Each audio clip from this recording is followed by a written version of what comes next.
मेरे प्यारे देशवासियों, नमस्कार। कल माघ पूर्णिमा का पर्व था। माघ का महीना विशेष रूप से नदियों, सरोवरों और जल स्रोतों से जुड़ा हुआ माना जाता है। हमारे शास्त्रों में कहा गया है, माघे निमग्ना सलिले सुशीते विमुक्त पापा त्रिदिवम प्रयान्ति। अर्थात माघ महीने में किसी भी पवित्र जलाशय में स्नान को पवित्र माना जाता है। दुनिया के हर समाज में नदी के साथ जुड़ी हुई कोई न कोई परंपरा होती ही है। नदी तट पर अनेक सभ्यताएं भी विकसित हुई हैं।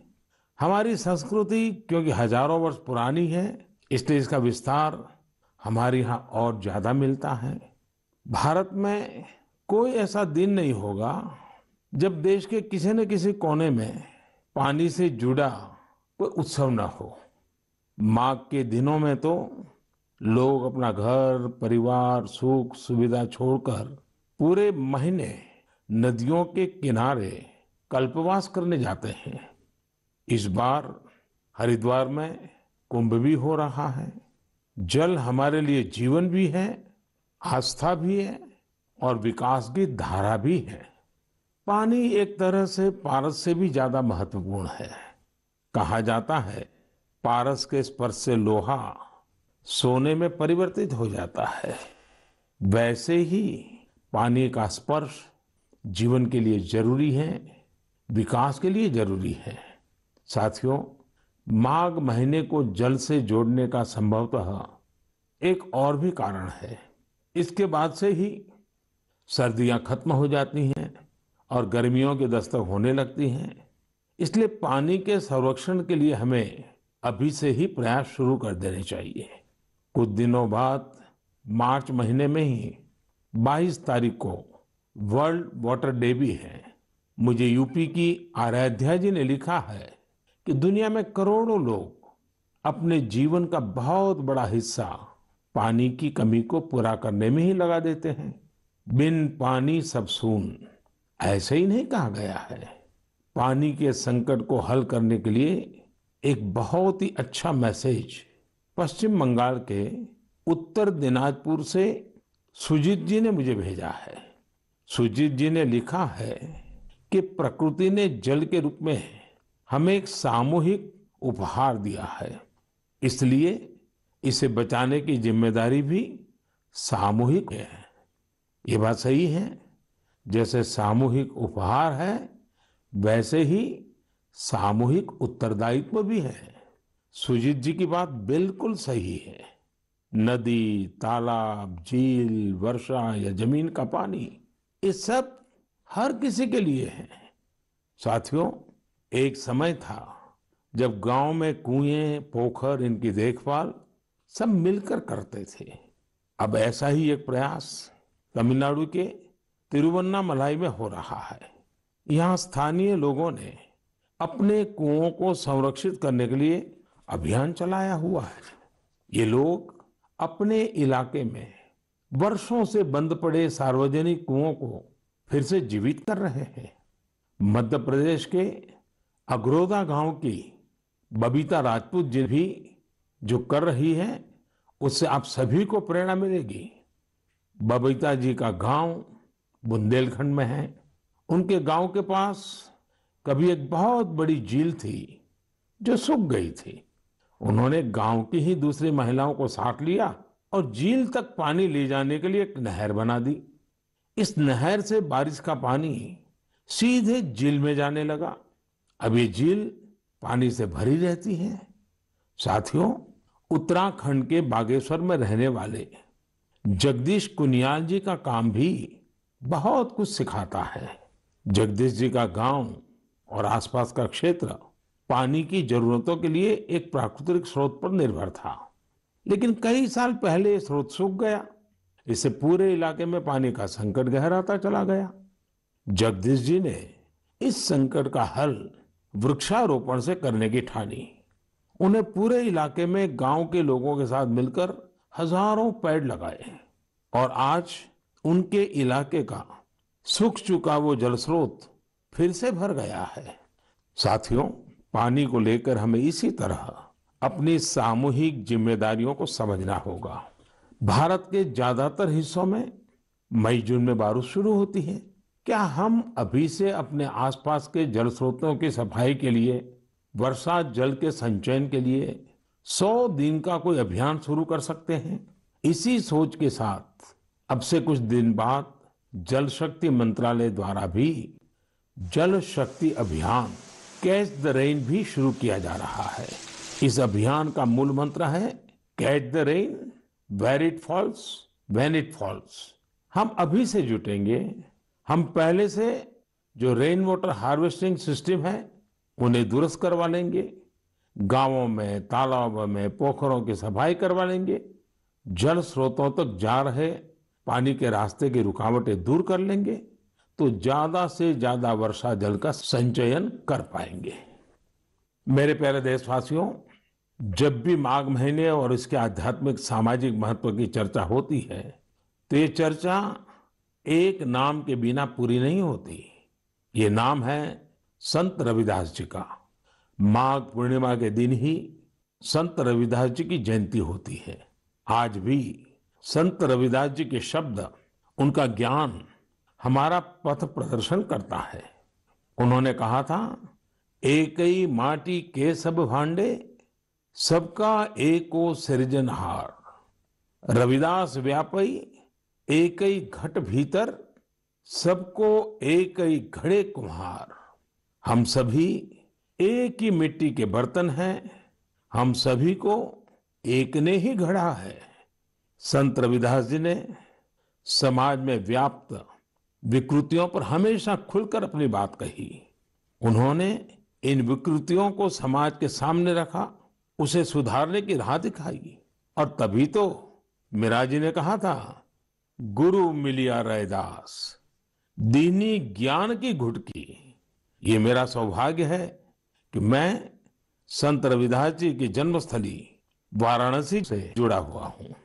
संत रविदास जी के जीवन की आध्यात्मिक ऊंचाई को और उनकी ऊर्जा को मैंने उस तीर्थ स्थल में अनुभव किया है। साथियों, रविदास जी कहते थे, करम बंधन में बंद रहियो, फल की नात जियो आस। कर्म मानुष का धर्म है, सत भाखे रविदास। अर्थात हमें निरंतर अपना कर्म करते रहना चाहिए, फिर फल तो मिलेगा ही मिलेगा। यानी कर्म से सिद्धि तो होती ही होती है। हमारे युवाओं को एक और बात संत रविदास जी से जरूर सीखनी चाहिए। युवाओं को कोई भी काम करने के लिए खुद को पुराने तौर तरीकों में बांधना नहीं चाहिए। आप अपने जीवन को खुद ही तय करिए, अपने तौर तरीके भी खुद बनाइए और अपने लक्ष्य भी खुद ही तय करिए। अगर आपका विवेक, आपका आत्मविश्वास मौजूद है तो आपको दुनिया में किसी भी चीज से डरने की जरूरत नहीं है। मैं ऐसा इसलिए कहता हूं क्योंकि कई बार हमारे युवा एक चली आ रही सोच के दबाव में वो काम नहीं कर पाते जो करना वाकई उन्हें पसंद होता है। इसलिए आपको कभी भी नया सोचने, नया करने में संकोच नहीं करना चाहिए। इसी तरह संत रविदास जी ने एक और महत्वपूर्ण संदेश दिया है। ये संदेश है अपने पैरों पर खड़ा होना। हम अपने सपनों के लिए किसी दूसरे पर निर्भर रहें, ये बिल्कुल ठीक नहीं है। जो जैसा है वैसा चलता रहे। रविदास जी कभी भी इसके पक्ष में नहीं थे। और आज हम देखते हैं कि देश का युवा भी इस सोच के पक्ष में बिल्कुल नहीं है। आज जब मैं देश के युवाओं में इनोवेटिव स्पिरिट देखता हूं तो मुझे लगता है कि हमारे युवाओं पर संत रविदास जी को जरूर गर्व होता। मेरे प्यारे देशवासियों, आज नेशनल साइंस डे भी है। आज का दिन भारत के महान वैज्ञानिक डॉक्टर सीवी रमन जी द्वारा की गई रमन इफेक्ट खोज को समर्पित है। केरल से योगेश्वरन जी ने नमो ऐप पर लिखा है कि रमन इफेक्ट की खोज ने पूरी विज्ञान की दिशा को बदल दिया था। इससे जुड़ा हुआ एक बहुत अच्छा संदेश मुझे नासिक के स्नेहिल जी ने भी भेजा है। स्नेहिल जी ने लिखा है कि हमारे देश के अनगिनत वैज्ञानिक हैं जिनके योगदान के बिना साइंस इतनी प्रगति नहीं कर सकती थी। हम जैसे दुनिया के दूसरे वैज्ञानिकों के बारे में जानते हैं, वैसे ही हमें भारत के वैज्ञानिकों के बारे में भी जानना चाहिए। मैं भी मन की बात के इन श्रोताओं की बात से सहमत हूं। मैं जरूर चाहूंगा कि हमारे युवा भारत के वैज्ञानिक इतिहास को, हमारे वैज्ञानिकों को जाने, समझे और खूब पढ़ें। साथियों, जब हम साइंस की बात करते हैं तो कई बार इसे लोग फिजिक्स, केमिस्ट्री या फिर लैब्स तक ही सीमित कर देते हैं, लेकिन साइंस का विस्तार तो इससे कहीं ज्यादा है। और आत्मनिर्भर भारत अभियान में साइंस की शक्ति का बहुत योगदान भी है। हमें साइंस को लैब टू लैंड के मंत्र के साथ आगे बढ़ाना होगा। उदाहरण के तौर पर हैदराबाद के चिंतला वेंकट रेड्डी जी हैं। रेड्डी जी के एक डॉक्टर मित्र ने उन्हें एक बार विटामिन डी की कमी से होने वाली बीमारियां और उसके खतरों के बारे में बताया। रेड्डी जी किसान हैं। उन्होंने सोचा कि वो इस समस्या के समाधान के लिए क्या कर सकते हैं। इसके बाद उन्होंने मेहनत की और गेहूं, चावल की ऐसी प्रजातियों को विकसित की जो खास तौर पर विटामिन डी से युक्त है। इसी महीने उन्हें World Intellectual Property Organization Geneva से पेटेंट भी मिली है। ये हमारी सरकार का सौभाग्य है कि वेंकट रेड्डी जी को पिछले साल पद्मश्री से भी सम्मानित किया था। ऐसे ही बहुत इनोवेटिव तरीके से लद्दाख के उर्गेन फुत्सौग भी काम कर रहे हैं। उर्गेन जी इतनी ऊंचाई पर ऑर्गेनिक तरीके से खेती करके करीब 20 फसलें उगा रहे हैं, वो भी साइक्लिक तरीके से। यानी वो एक फसल के वेस्ट को दूसरी फसल में खाद के तौर पर इस्तेमाल कर लेते हैं। है ना कमाल की बात। इसी तरह गुजरात के पाटन जिले में कामराज भाई चौधरी ने घर में ही सहजन के अच्छे बीज विकसित किए हैं। सहजन को कुछ लोग सरगवा बोलते हैं, इसे मोरिंगा या ड्रमस्टिक भी कहा जाता है। अच्छे बीजों की मदद से जो सहजन पैदा होता है उसकी क्वालिटी भी अच्छी होती है। अपनी उपज को वो अब तमिलनाडु और पश्चिम बंगाल भेजकर अपनी आय भी बढ़ा रहे हैं। साथियों, आजकल चिया सीड्स का नाम आप लोग बहुत सुनते होंगे। हेल्थ अवेयरनेस से जुड़े लोग इसे काफी महत्व देते हैं और दुनिया में इसकी बड़ी मांग भी है। भारत में इसे ज्यादातर बाहर से मंगाते हैं, लेकिन अब चिया सीड्स में आत्मनिर्भरता का बीड़ा भी लोग उठा रहे हैं। ऐसे ही यूपी के बाराबंकी में हरिश्चंद्र जी ने चिया सीड्स की खेती शुरू की है। चिया सीड्स की खेती उनकी आय भी बढ़ाएगी और आत्मनिर्भर भारत अभियान में मदद भी करेगी। साथियों, एग्रीकल्चर वेस्ट से वेल्थ क्रिएट करने के भी कई प्रयोग देश भर में सफलतापूर्वक चल रहे हैं। जैसे मदुरई के मुरुगेसन जी ने केले के वेस्ट से रस्सी बनाने की एक मशीन बनाई है। मुरुगेसन जी के इस इनोवेशन से पर्यावरण और गंदगी का भी समाधान होगा और किसानों के लिए अतिरिक्त आय का रास्ता भी बनेगा। साथियों, मन की बात के श्रोताओं को इतने सारे लोगों के बारे में बताने का मेरा मकसद यही है कि हम सभी इनसे प्रेरणा लें। जब देश का हर नागरिक अपने जीवन में विज्ञान का विस्तार करेगा, हर क्षेत्र में करेगा, तो प्रगति के रास्ते भी खुलेंगे और देश आत्मनिर्भर भी बनेगा। और मुझे विश्वास है ये देश का हर नागरिक कर सकता है। मेरे प्यारे साथियों, कोलकाता के रंजन जी ने अपने पत्र में बहुत ही दिलचस्प और बुनियादी सवाल पूछा है और साथ ही बेहतरीन तरीके से उसका जवाब भी देने की कोशिश की है। वे लिखते हैं कि जब हम आत्मनिर्भर होने की बात करते हैं तो इसका हमारे लिए क्या अर्थ होता है।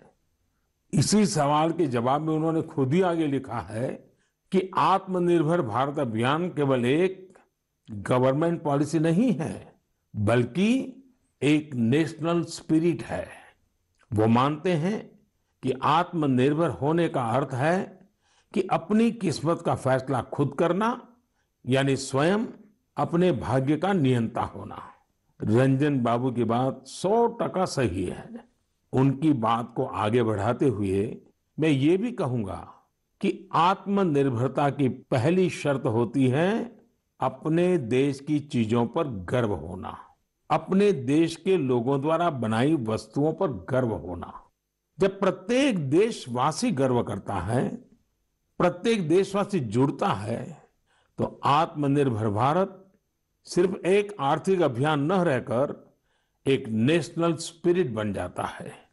जब आसमान में हम अपने देश में बने फाइटर प्लेन तेजस को कलाबाजियां खाते देखते हैं, जब भारत में बने टैंक, भारत में बनी मिसाइलें हमारा गौरव बढ़ाते हैं, जब समृद्ध देशों में हम मेट्रो ट्रेन के मेड इन इंडिया कोचेस देखते हैं, जब दर्जनों देशों तक made in India corona vaccine को पहुंचते ही देखते हैं, तो हमारा माथा और ऊंचा हो जाता है।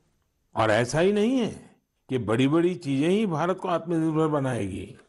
भारत में बने कपड़े, भारत के टैलेंटेड कारीगरों द्वारा बनाया गया हैंडीक्राफ्ट का सामान, भारत के इलेक्ट्रॉनिक उपकरण, भारत के मोबाइल, हर क्षेत्र में हमें इस गौरव को बढ़ाना होगा। जब हम इसी सोच के साथ आगे बढ़ेंगे, तभी सही मायने में आत्मनिर्भर बन पाएंगे। और साथियों, मुझे खुशी है कि आत्मनिर्भर भारत का ये मंत्र देश के गांव-गांव में पहुंच रहा है। बिहार के बेतिया में यही हुआ है, जिसके बारे में मुझे मीडिया में पढ़ने को मिला। बेतिया के रहने वाले प्रमोद जी दिल्ली में एक टेक्नीशियन के रूप में एलईडी बल्ब बनाने वाली फैक्ट्री में काम करते थे। उन्होंने इस फैक्ट्री में कार्य करने के दौरान पूरी प्रक्रिया को बहुत बारीकी से समझा, लेकिन कोरोना के दौरान प्रमोद जी को अपने घर वापस लौटना पड़ा। आप जानते हैं लौटने के बाद प्रमोद जी ने क्या किया? उन्होंने खुद एलईडी बल्ब बनाने की एक छोटी सी यूनिट ही शुरू कर दी।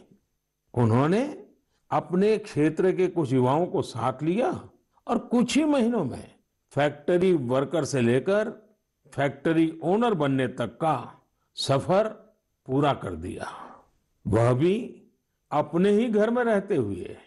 एक और उदाहरण है यूपी के गढ़मुक्तेश्वर का। गढ़मुक्तेश्वर से श्रीमान संतोष जी ने लिखा है कि कैसे कोरोना काल में उन्होंने आपदा को अवसर में बदला। संतोष जी के पुरखे शानदार कारीगर थे, चटाई बनाने का काम करते थे। कोरोना के समय जब बाकी काम रुके, तो इन लोगों ने बड़ी ऊर्जा और उत्साह के साथ चटाई बनाना शुरू किया। जल्द ही उन्हें न केवल उत्तर प्रदेश बल्कि दूसरे राज्यों से भी चटाई के ऑर्डर मिलने शुरू हो गए। संतोष जी ने यह भी बताया है, इससे इस क्षेत्र की सैकड़ों साल पुरानी खूबसूरत कला को भी एक नई ताकत मिली है। साथियों, देश भर में ऐसे कई उदाहरण हैं जहां लोग आत्मनिर्भर भारत अभियान में इसी तरह अपना योगदान दे रहे हैं।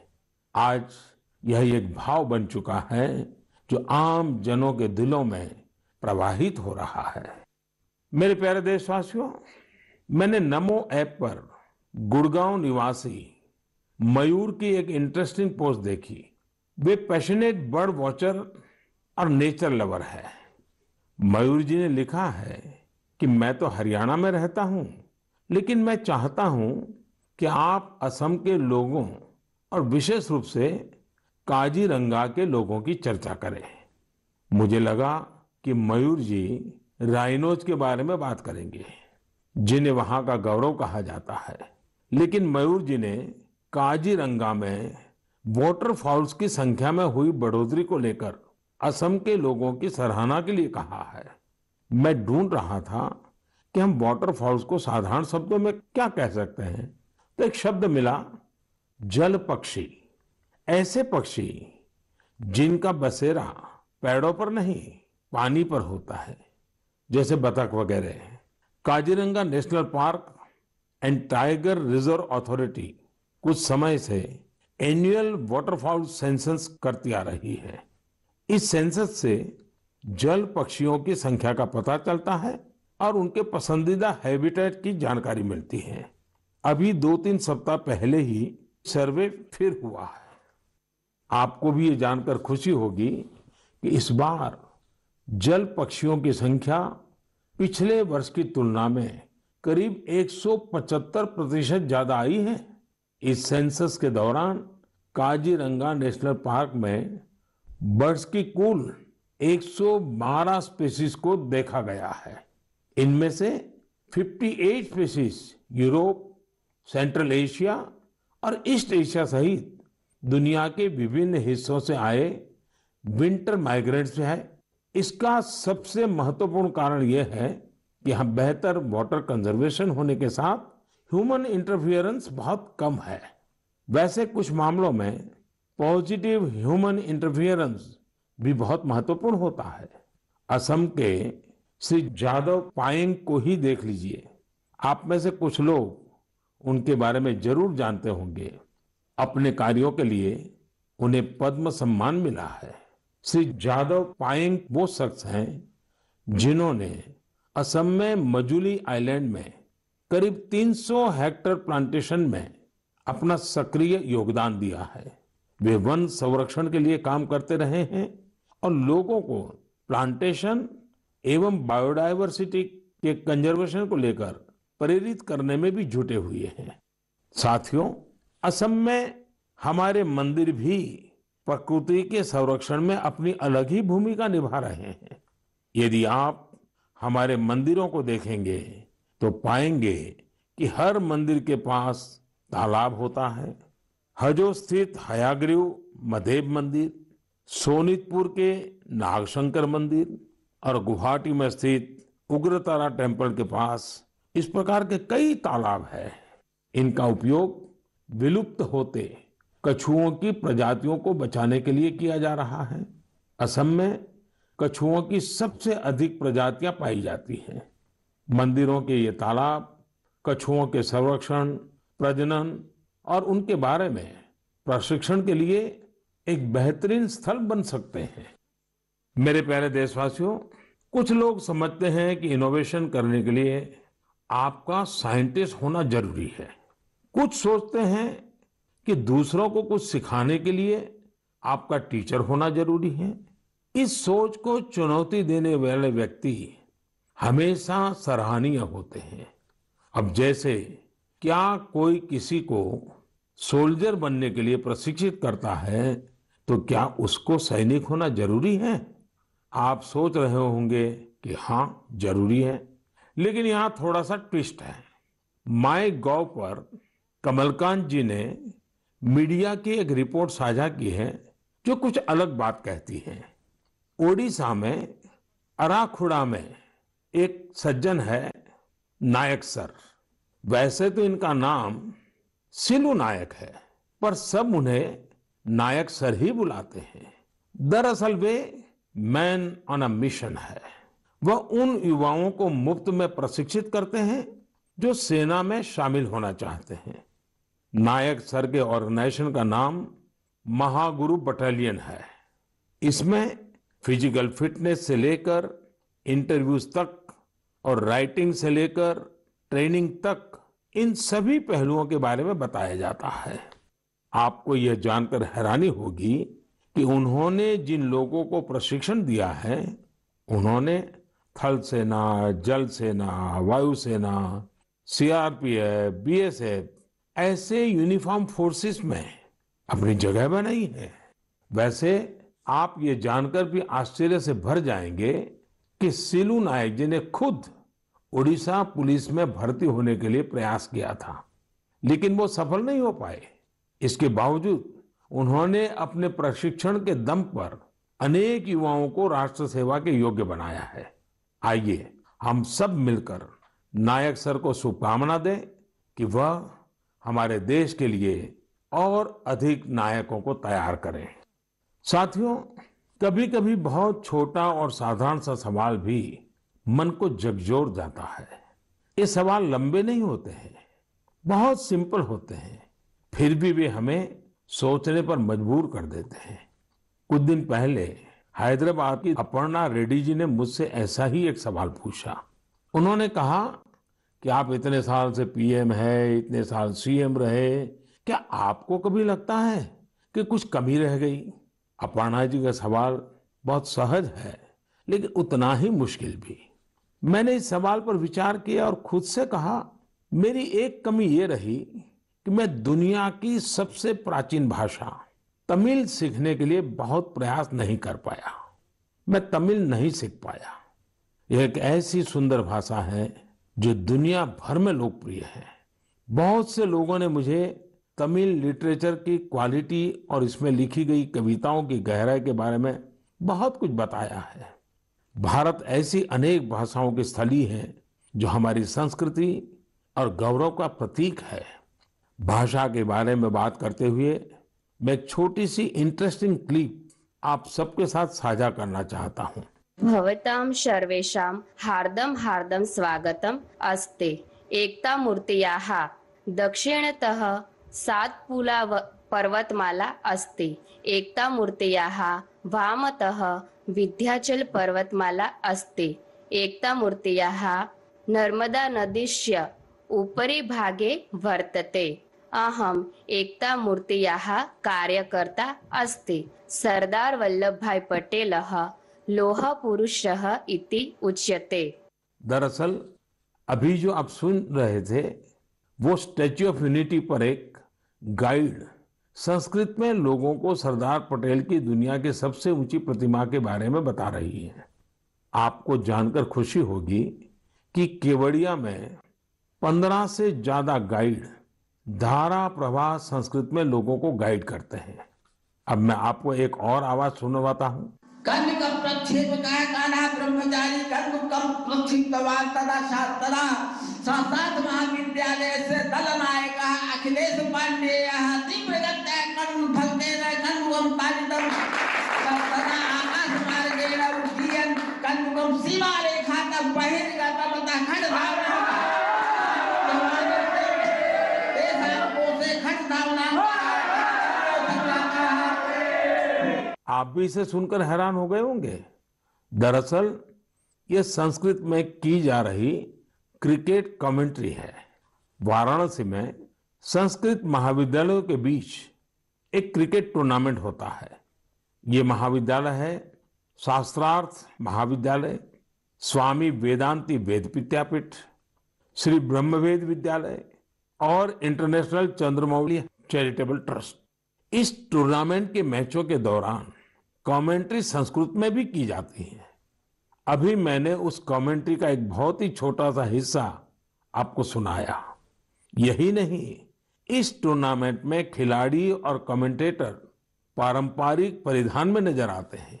यदि आपको एनर्जी, एक्साइटमेंट, सस्पेंस सब कुछ एक साथ चाहिए तो आपको खेलों की कमेंट्री सुननी चाहिए।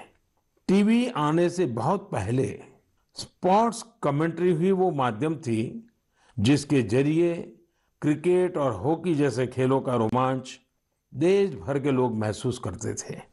टेनिस और फुटबॉल मैचों की कमेंट्री भी बहुत अच्छी तरह से पेश की जाती है। हमने देखा है कि जिन खेलों में कमेंट्री समृद्ध है उनका प्रचार प्रसार बहुत तेजी से होता है।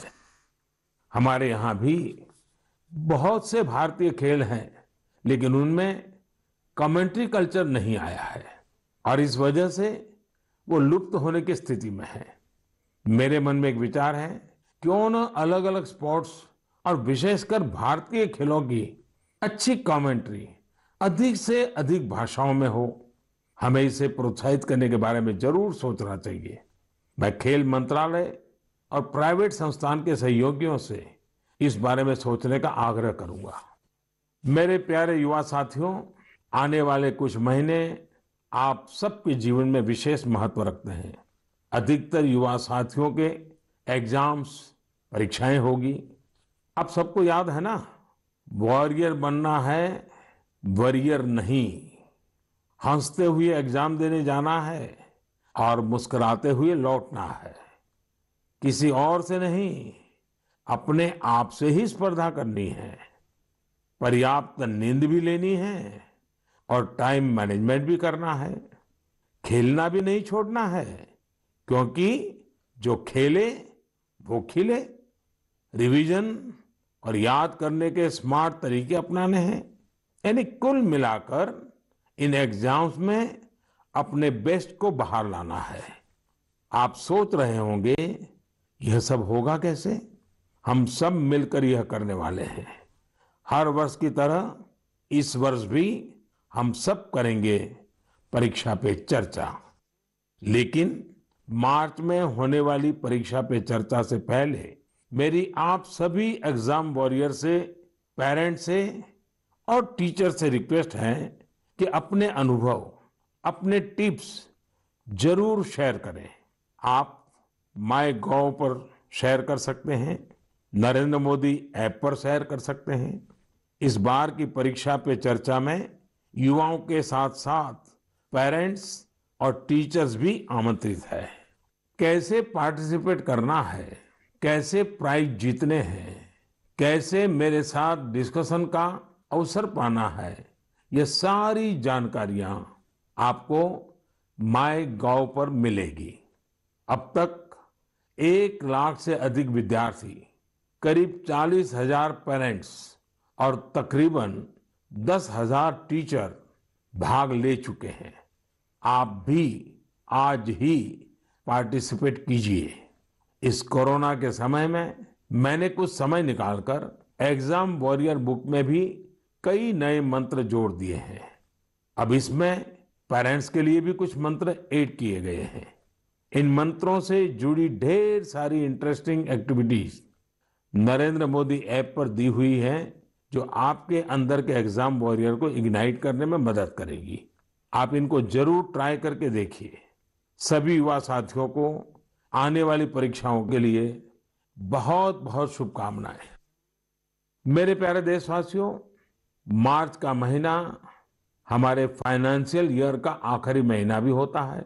इसलिए आप में से बहुत से लोगों के लिए काफी व्यस्तता भी रहेगी। अब जिस तरह से देश में आर्थिक गतिविधियां तेज हो रही हैं, उससे हमारे व्यापारी और उद्यमी साथियों की व्यस्तता भी बहुत बढ़ रही है। इन सारे कार्यों के बीच हमें कोरोना से सावधानी कम नहीं करनी है। आप सब स्वस्थ रहेंगे, खुश रहेंगे, कर्तव्य पथ पर डटे रहेंगे तो देश तेजी से आगे बढ़ता रहेगा। आप सभी को त्योहारों की अग्रिम शुभकामनाएं। साथ साथ कोरोना के संबंध में जो भी नियमों का पालन करना है, उसमें कोई ढिलाई नहीं आनी चाहिए। बहुत बहुत धन्यवाद।